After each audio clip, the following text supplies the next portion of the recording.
Documentaries are about the people that you meet and the stories you can tell. Stories of tragedy, laughter, hope and desperation, across faraway lands or right here in your own backyard. This podcast brings these stories to you, the listener, so that you can experience the adventures of documentary filmmaking in audio form while embarking on daily adventures of your own. Welcome to Barefoot Media's Stories Within Stories podcast with your host, Simon Holland.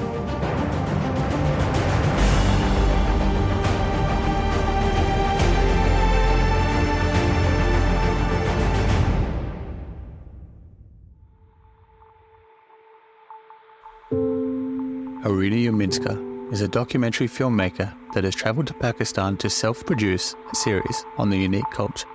Originally from the Ukraine, she has travelled solo through some of the most perilous areas on the globe and built a unique resilience and skill set that is needed to be an independent documentary filmmaker.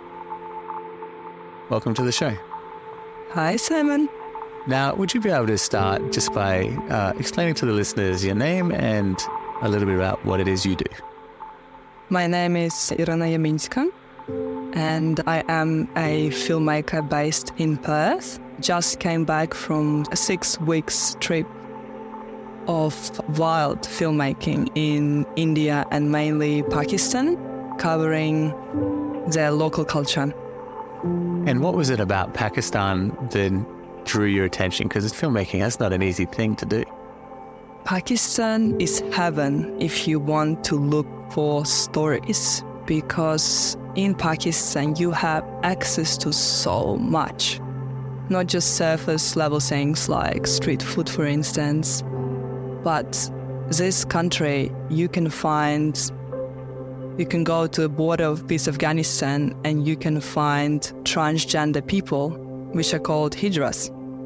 And you can make a story on the Church of Hijras, and you can get that access. And this is the magic of Pakistan.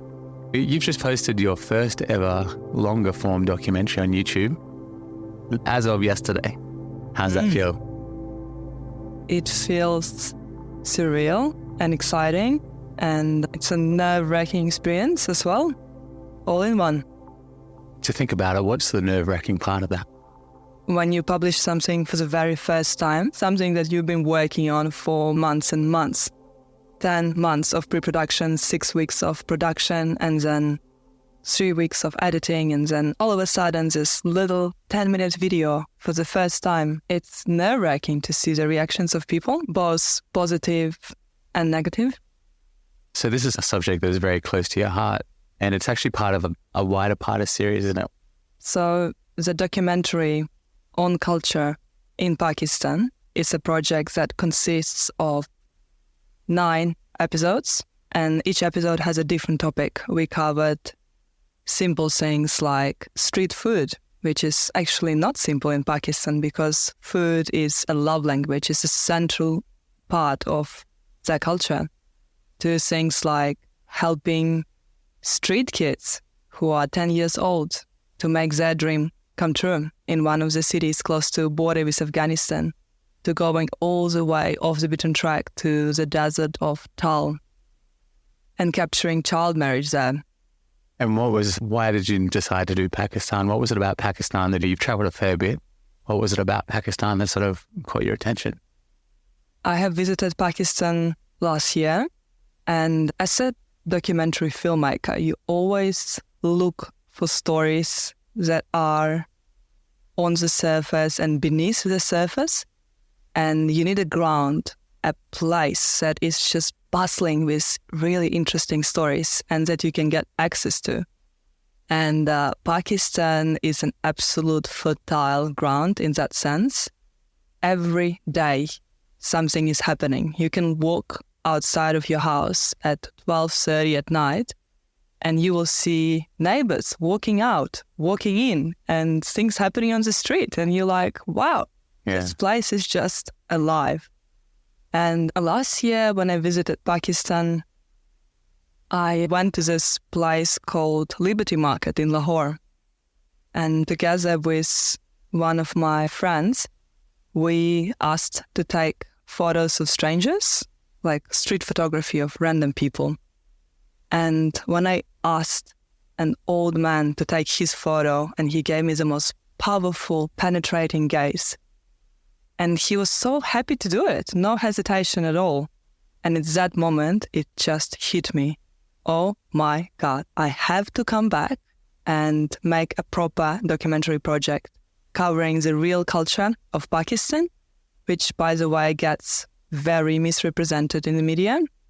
Most people think, oh, Pakistan, it's so dangerous. Everyone there is a terrorist. It's a nuclear country, and why would you ever go there? But the reality is that there is so much to this country than just scary headlines. And when you traveled there the first time, did you immediately see story opportunities, or is this something that you had to really stop and think about before you went back? Yes, I did see some story opportunities at the start. For example, how local people drive. Local people in Pakistan are absolutely reckless drivers, and they love it, actually. They are proud of not wearing a helmet. They are proud of not wearing a seatbelt. They are proud about racing. And that conflict inspired me for one of the stories. But a lot of that was also lots and lots of research and conversation and deliberation. Now, I think it's fair to say you're a fairly early career documentary filmmaker. Just a baby, just getting started. So when you approach the subject matter like that, what was your process to go through and think about if you're going to put your own resources into funding something, going to Pakistan and putting all that effort and time into it, What was your first step in the process you figured out? Actually, the way this project started is I got offered funding from a university in Pakistan. And we've been discussing the funding for 5 months. And I've been talking to different people, preparing presentations, pitch decks. And part of Pakistani culture is that people love giving you hope. They don't like saying no. And I was told that the funding is almost there. We are one signature away. We are one person approvals away. Everyone loves it. It's almost there. And after 5 months, the reality hit me. And the reality was that no funding was offered for this project. But I was so invested already. There was so much research. And for me, it was just a question of time. How do I want to spend 6 weeks of my life? Do I want to stay in Perth? Or do I want to travel the desert of Pakistan and make stories? And that's a tough decision. It actually, in reality, is a tough decision because life is easy here and you can lie by the beach, but there's a driving force that you have, right? So what was to get away from my own question, what was the driving force in you? Is that just your personality, or is that something you want this career so much, or what is it, the drive? Every year I put on my bucket list, I want to make a documentary overseas. 2001, 2021, 2022, 2023. And actually making this podcast with you also was on my bucket list. We're getting famous, that's good. It's just a little dream that comes true. This idea of making documentary style content overseas came to me maybe when I was 20. I was in Tajikistan crossing the country on a motorbike. And then I was invited to this absolutely beautiful random village where they cooked a local meal for me in the oven called tandoor. And 5 women from the village gathered together to bake bread. And when I came there with my camera, they asked me, "Are you from National Geographic?" And back then I thought to myself, wow, there are so many untold stories, undiscovered regions, beauty in this universe, beauty in this world. And what can I do to get access to that, to tell those stories?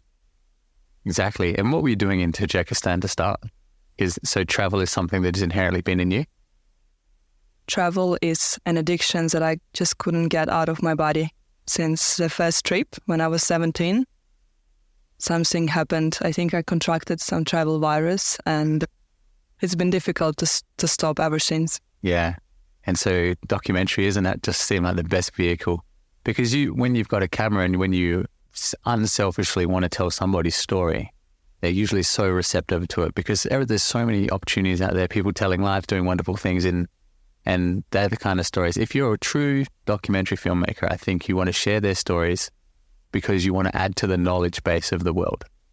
And what makes you a fake documentary filmmaker? I think you're going out, getting pretty pictures and going, this is me traveling the world. This is me standing on this little cliff top and popping out Instagram stuff. Mm-hmm. So I think fake documentaries and, this is me donating, like giving flowers to an old lady in the street to make her day brighter. It's bullshit. That's for likes. Like we know. And so I think there's a real difference in authenticity and people can tell. And I think that you're a true filmmaker, why I say, because I've seen your project on 10 minutes, this first episode. And you can see there's an authenticity. You're doing this for a reason. And yes, you got a strategy in place to get eyeballs in front of it, do reels, everything that a modern filmmaker needs to do that isn't broadcasting on television these days, but there is an authenticity to your work that you're faithful to your character and their stories. Is that something that you considered? Is that something you inherently considered? Or do you think that their stories fascinated you so much that it automatically was something you wanted to do? Wait, I got a bit confused. Considered what specific? Can you rephrase the question? Yeah, yep. So when you were considering authenticity in your work, what generated that? How am I going to phrase it now? Why do you think it's important for you to create authentic work like that? What's the point of creating non-authentic work in the first place? Now, these days, it's 23 years old, it's to get likes and to get popular and to get famous and that kind of thing. And that funds a lifestyle of travel and doing things like that. But you've done the other thing. You've gone there and you've really made something that's of cultural value to show the world something else. I guess because cultures are really fascinating, and especially cultures that haven't been discovered yet, that haven't been widely popular. And there is so much beauty in telling stories that are untold yet. That's true. That's a really good point. And so that's something you saw in Pakistan, but you'd also traveled a fair bit before. Can you tell us a little bit about your first trip? Tell us about your origins, where you came from and how you got this travel bug. Okay.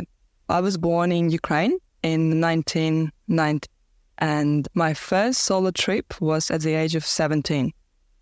It was very simple, just going over the border to Slovakia.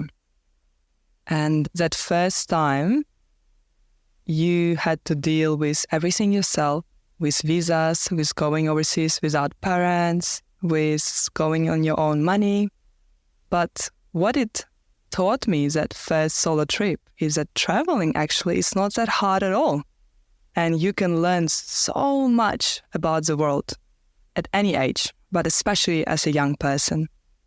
And since conquering the first destination, just a short little route, it felt natural just to look for new destinations, more complex regions, somewhere a bit more Eastern, perhaps, Arabic, Pakistani.